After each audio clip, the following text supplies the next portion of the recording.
సంపన్నుడై ఉండి. అంటే మనం ఎలాంటి వారము?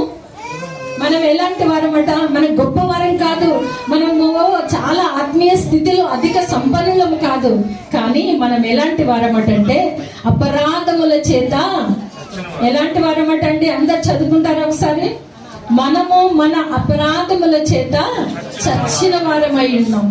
అలాంటి మనల కొరకు దేవుడు ఎంతో మేలు సిద్ధపరిచాడు, ఎన్నో ఈవులు సిద్ధపరిచాడు, దయగలవాడై ఉంటున్నాడు. నీవు నేను ఆలస్యం చేస్తున్నాం. ఏ విషయంలో ఆలస్యము? ఆయనను కనుగొనలేక, ఆయన దగ్గరికి రాలేక, ఆయన అంటే ఎవరో తెలుసుకోలేక నీవు ఆలస్యం చేసినప్పుడు దేవుడు నీ కొరకు నిలబడి చూస్తున్నాడు. ఎవరండి మన కొరకు వెయిట్ చేసేవాళ్ళు? ఎవరైనా ఉన్నారా ఈ లోకంలో? భర్త గాని, భార్య గాని, పిల్లలు గాని ఒకరికొకరు అనుకుంటారు, మమ్మీ నీ ఇష్టంలో తర్వాత మమ్మీ నేను వెళ్ళిపోతా, నువ్వు చాలా లేట్ చేస్తున్నావు, తయారవ్వడానికే టైం